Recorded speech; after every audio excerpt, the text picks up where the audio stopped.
Commander Elaine Frost sat with her back straight in the grand chamber. The room was huge, with tall ceilings and walls made of a strange, shimmering material. Beings from 50 different worlds filled the seats around her. Some had multiple arms, others had scales or feathers. The air smelled of strange scents from worlds she had never visited. The 7 members of the High Council looked down from their raised platform. They wore formal robes with symbols of their authority. The Mraxian elder, with his 6 purple eyes and gray skin, leaned forward to speak. "The Council has reached a decision regarding Earth," he said, his voice deep and slow. "After much discussion, we find humanity's rapid growth concerning." Beside Elaine, Ambassador William Porter nodded slightly. They had expected this. For 50 years, humans had worked with the Galactic Council. They had helped fight space pirates, cure diseases, and establish trade routes. But the other species always watched humans with caution. "Humans adapt too quickly," continued the Mraxian. "Your recent quantum fold technology threatens the balance of power we have maintained for centuries." The quantum fold was humanity's greatest creation. It could bend space in ways that made ships travel faster than anyone thought possible. The Council wanted it badly. "Therefore," said the Mraxian, "Earth must surrender all quantum fold research and technology to Council control. You will share all data and stop independent development immediately." A soft murmur spread through the chamber. The Zendulan representative, a tall being with silver skin, looked uncomfortable. The friendly Telari delegates whispered to each other with their 4 mouths. Only the Drakthori, a warrior race with thick armor plates, seemed pleased. Porter stood up slowly. His gray hair and weathered face showed his age, but his eyes were sharp and clear. The room fell silent. "Honored Council," he said in a firm voice, "Earth has always respected this alliance. We have fought beside you, traded fairly, and shared many technologies freely." He paused and looked at each council member. "But we cannot and will not surrender the quantum fold. This technology was developed by human scientists on human worlds. It represents the future of our people." The Mraxian's eyes blinked in different patterns, showing his anger. "This is not a request, Ambassador. This is a requirement for your continued membership." Porter's expression didn't change. Then, with deep regret, "I must inform you that Earth withdraws from the Galactic Alliance, effective immediately." The chamber exploded with noise. Some aliens stood up, shouting. Others sat in shocked silence. A small green diplomat fainted. "This is madness," yelled the Drakthori representative, his plates rattling with rage. "Humans cannot survive alone in this galaxy." Porter raised his hand, and surprisingly, the room quieted. "We do not wish for conflict. All human ships and personnel will leave Council space within the standard week. All treaties will be honored until then. After that, we will forge our own path." Elaine stood up beside Porter. Her hand rested on her sidearm, though she knew she wouldn't need it. The Council valued procedure too much to allow violence here. But young Zendulan aide whispered loudly to her elder. "Have they gone mad? No species has ever left the Council voluntarily." The elder Zendulan, with centuries of wisdom in her silver eyes, watched the humans carefully. "I fear it is not they who should worry about survival," she whispered back. Porter nodded respectfully to the Council one last time. "This meeting is now concluded, as far as Earth is concerned." He turned and walked toward the exit with Commander Frost at his side. Their footsteps echoed in the stunned silence. As the huge doors closed behind them, the chamber erupted into chaos again. Outside, Porter let out a long breath. "And so it begins," he said quietly. Elaine nodded. "The others are ready. The fleets are on standby." "The Council thinks we're making a mistake," Porter said, looking back at the closed doors. "They'll learn soon enough." The galaxy was about to change forever. Captain Samantha Kelly stood on the bridge of the Earth vessel Horizon Dawn *. The ship was large and powerful, with clean white walls and bright screens. Through the main window, She could see hundreds of human ships moving away from the massive Council space station. "Status report," she said to her crew. "All ships report ready for jump, Captain," said her first officer. "We're the last major vessel in this sector." Kelly nodded. The Council had given humans 72 hours to leave their space. Most ships had already gone, but the Horizon Dawn stayed to make sure no one was left behind. "Any problems reported?" she asked. Some Council security tried to block access to the research labs on Level 3, but Science Officer Cruz got all our data out in time. On the lower decks of the station, Nathan Cruz worked quickly. His dark hair was messy as he downloaded the final files from the human research lab. The door behind him slid open, and he turned fast, ready for trouble. "Easy, Nathan," said defense strategist Alan Bishop. He was a tall man with a serious face. "Are you almost done?" "Just finished," said Cruz, pulling a small device from the computer. "All our research on Phyrexian medicine is safe. The Council can't stop the work now." Bishop checked his watch. "Good. We have 20 minutes before station security does their final sweep." Cruz looked around the lab one last time. For 3 years, he had worked here with scientists from many worlds. Now it was ending because the Council feared human progress. "Protocol Omega is active," Bishop said quietly.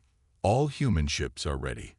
Protocol Omega was the emergency plan humans had created years ago, in case relations with the Council ever failed. Now it was happening. Across the station, Trade Minister Vincent Hawthorne met with 3 alien representatives in a small private room. The Zendulan diplomat's silver skin glowed softly in the dim light. The Telari and Lox representatives sat nervously across from him. "My government wants you to know that Earth values our friendship," Hawthorne said. "We may be leaving the Council, but we don't have to end all relations. The Council has forbidden any contact with humans," the Telari said with her 4 mouths moving in harmony. "They will watch us carefully." Hawthorne smiled. "The Council sees only what it wants to see." He handed each alien a small device. "If you ever need to reach us, these will work. We'll be listening." The Lox representative, a short being with blue fur, took the device with shaking hands. "The Council has stood for 10,000 years. How can humans think they will survive alone?" "Who said anything about being alone?" Hawthorne replied with a small smile. In the main docking bay, the last human shuttle prepared to leave. Council security officers watched with cold eyes as the remaining humans boarded. Commander Frost supervised the loading of final supplies. "All personnel accounted for," she reported to Ambassador Porter, who stood at the shuttle door. Porter looked at the Council officers. "Please inform your leaders that the withdrawal is complete. Earth thanks you for your cooperation." The lead officer, a tall Drakthori with armor plates, made a dismissive gesture. The Council expected humans to beg for mercy before the deadline. They still might. "I wouldn't count on it," Porter said as he entered the shuttle.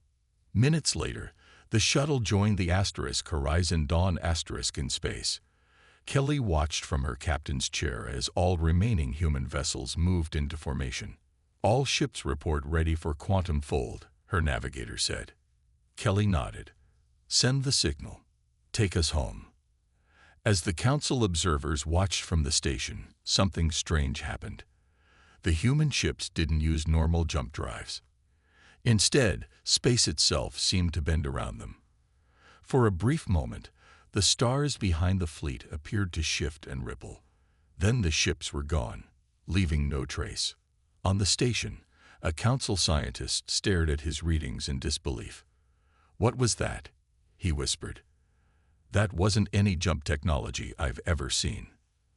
The humans had shown just a glimpse of what they could do.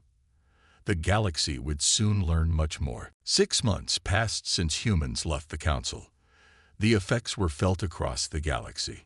Admiral Olivia Winters sat in her office on the edge of human space. 3 large screens showed news from Council territories. None of it was good. "Play the Zendulan report again," she said to her computer. The screen showed a silver-skinned Zendulan reporter standing near a damaged space station. Behind her, workers tried to fix huge holes in the metal walls. "This is the third trade hub attacked by pirates this month," the reporter said. "Without human security ships, the Council cannot protect all trade routes. Council leaders deny there is a crisis, but prices for basic goods have doubled in many systems." Winters turned to her assistant. "Make sure all border patrols stay alert. Pirates might think our territory is easy to hit too." "Yes, Admiral," the young officer replied. "Also, we just got word from Dr. Hudson. He wants to speak with you immediately." Minutes later, Dr. Gregory Hudson's face appeared on the main screen. His eyes were bright with excitement. "We did it," he said simply. "The quantum communication system works. We can now send messages instantly across any distance." Winters leaned forward. "Are you sure it's secure?" "The Council can't detect it. Completely secure." Hudson nodded. "It uses quantum states that exist outside normal space. The Council doesn't even have the technology to look for it, let alone find it." This was huge news. Before, humans had to rely on normal communication methods that took time to cross vast distances. Now they could coordinate their efforts instantly, no matter how far apart they were. "We'll begin installing the system on all ships and stations immediately," Winters said. "This changes everything." Far away in Council space, the Vrexian plague spread to its third system.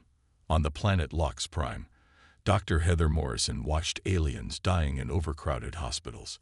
She was one of the few human doctors who had stayed behind with permission from both Earth and the Council.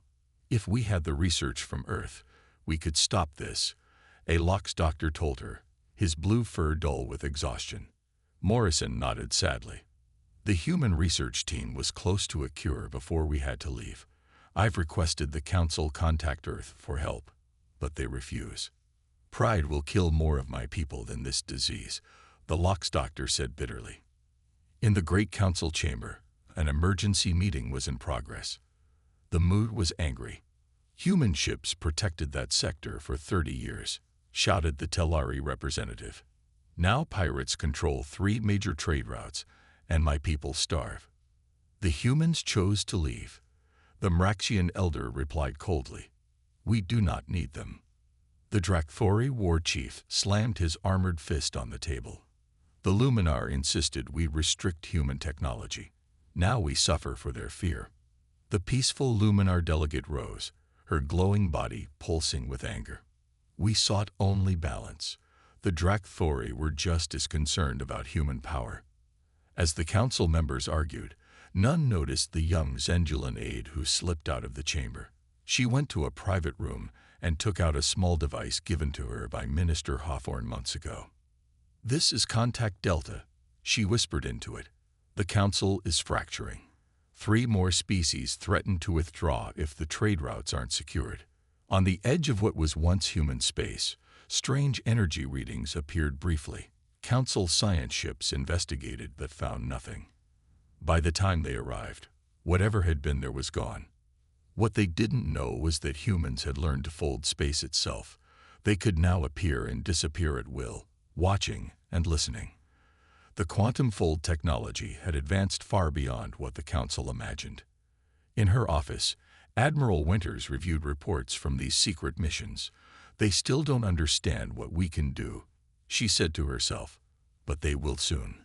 The galaxy continued to feel the absence of humans, and humans were getting ready to show the Council exactly what they had lost. A full year had passed since humans left the Council. The galaxy's problems grew worse each day.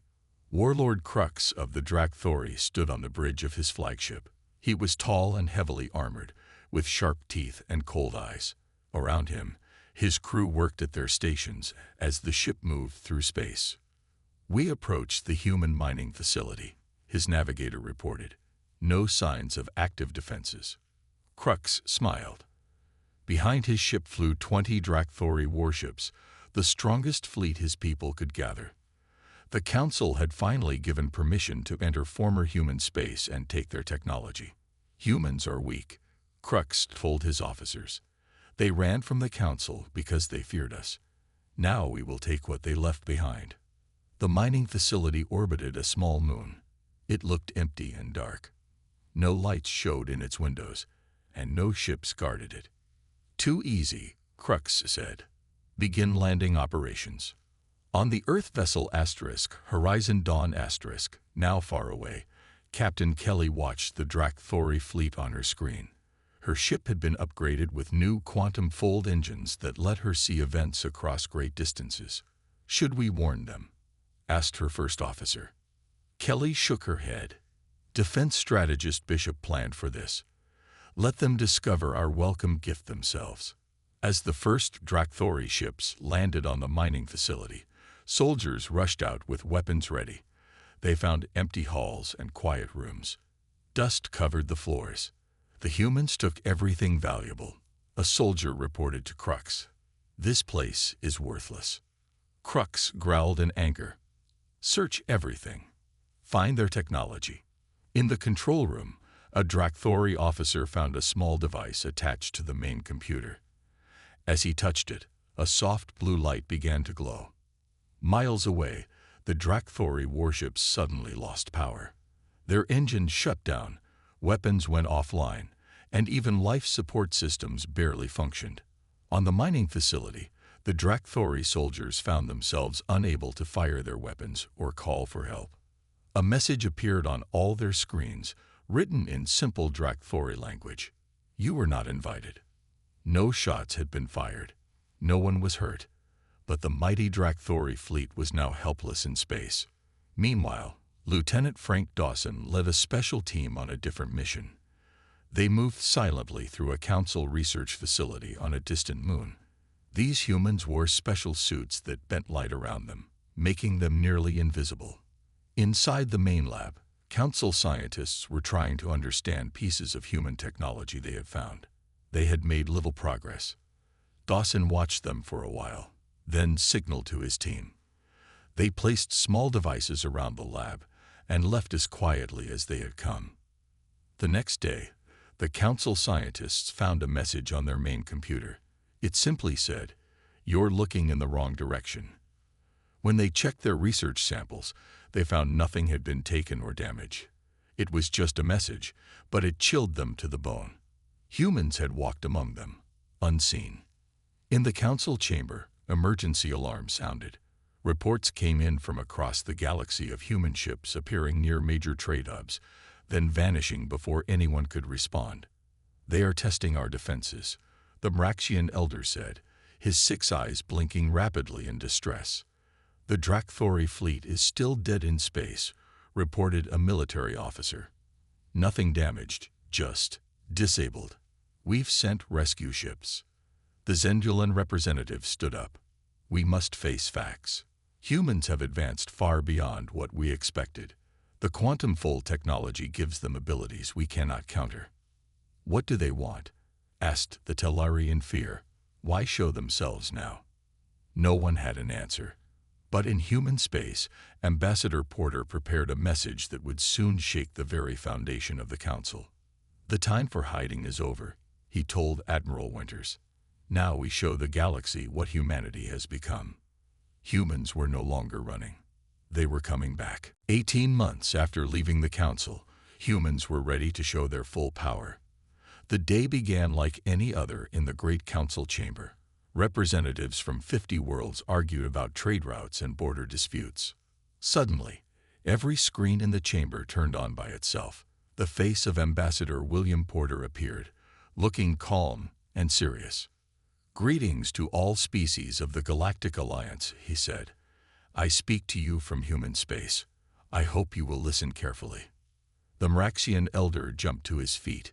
"Shut it down," he ordered the security team. They rushed to the controls, but nothing worked. "Your security cannot block this message," Porter continued.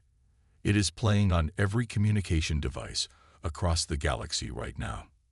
In homes, ships, and stations throughout Council space, beings of all kinds watched in surprise as the human ambassador spoke to them directly. When humans left the Council, many thought we would fail alone. Instead, we have grown stronger. The quantum fold technology that the Council feared was just the beginning. The image changed to show a woman in a lab coat. She was tall with dark skin and bright eyes. "This is Chief Engineer Lisa Blackwood," Porter's voice explained. "She will demonstrate what humans have learned about space itself." Blackwood stood in front of a large window showing a dying star. It glowed red and pulsed dangerously, ready to explode. "This star near the Zendulan colony of New Hope will go supernova within weeks," she explained in simple words. "The council evacuation is far behind schedule.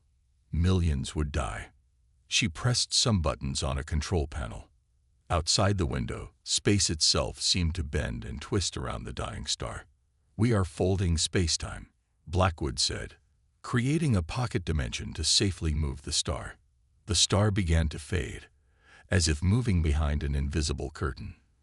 Within minutes, it was gone completely. "The star has been relocated to an empty region, 2,000 light-years away," she said. "The people of New Hope are safe." Back in the council chamber, silence fell. Moving a star was impossible by all known science, yet humans had done it easily. Porter returned to the screen.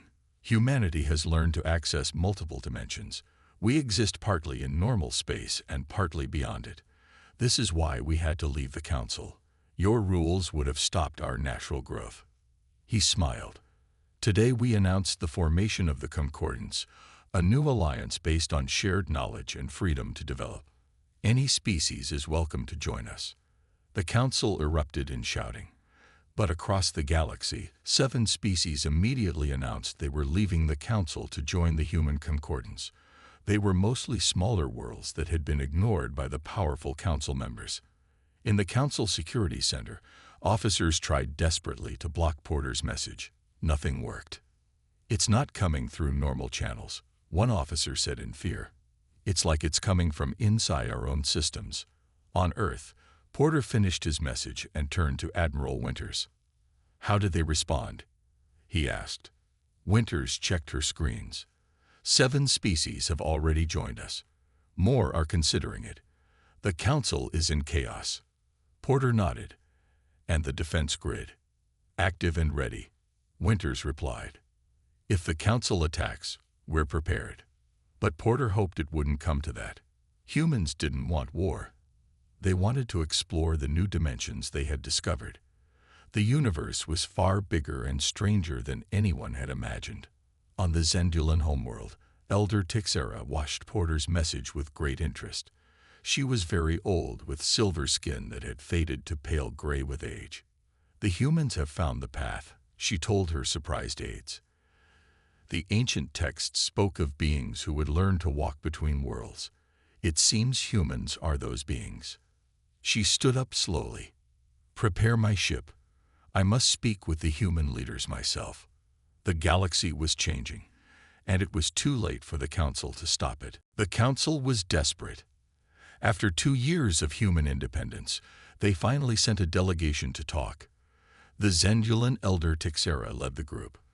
With her were representatives from the Telari, Luminar, and even a reluctant Mraxian. Their ship traveled to the edge of human space. For days, nothing happened. Then suddenly, a massive space station appeared in front of them. It seemed to flicker, as if it wasn't fully in normal space. "Welcome to New Horizon," said a human voice over their communication system. "Please dock at Bay 14. The station was unlike anything the aliens had seen before. Parts of it seemed solid, while others faded in and out of view. Lights moved in strange patterns along its walls. Defense strategist Alan Bishop met the delegation at the dock. "Elder Tixera," he said with a respectful bow. "Ambassador Porter is waiting for you." As they walked through the station, the aliens saw humans working alongside species that had joined the Concordance. The air buzzed with energy and purpose. "Your station," Tixera said carefully. "It does not seem fully present." Bishop nodded. "Good observation. New Horizon exists partially in normal space and partially in other dimensions. This is the heart of what we've learned." They entered a large meeting room where Ambassador Porter and Dr. Gregory Hudson waited. Through a huge window, they could see Earth in the distance, beautiful and blue. "Thank you for coming," Porter said. "We have much to discuss." The Mraxian spoke first, his voice harsh. "The Council demands an explanation. How are humans appearing and disappearing across the galaxy? How did you move a star? These things violate natural law." Dr. Hudson laughed softly. "They don't violate natural laws. They just operate on laws you haven't discovered yet." He walked to a display and turned it on. Images of strange energy patterns appeared. "When we developed quantum fold technology, we discovered something unexpected," Hudson explained. "Reality has many layers. What you see and touch is just one layer. Humans found a way to exist in multiple layers at once." The aliens watched in wonder as Hudson showed them models of multiple dimensions layered on top of each other.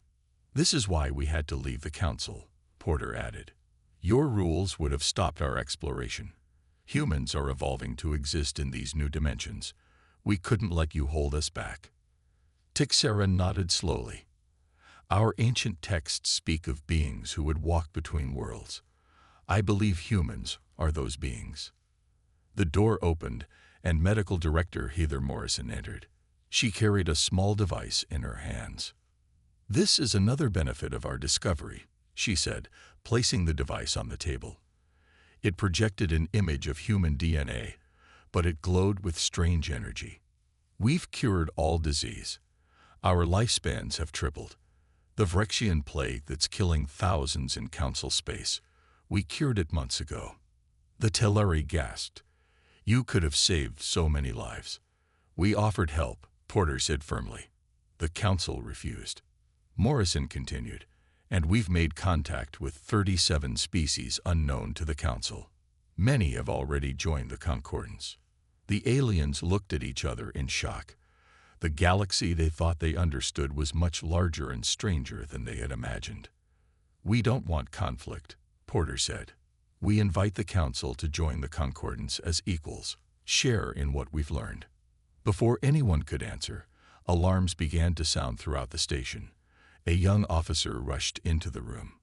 "Sir, we've detected a large fleet approaching human space," she reported urgently. "It's the Drakthori. All ships are armed and ready for battle." Tixera looked worried. "Warlord Cruxus threatened to take action if our diplomatic mission failed. But we just arrived." Porter's face grew serious. "It seems some in the Council prefer war to talking." He turned to Bishop.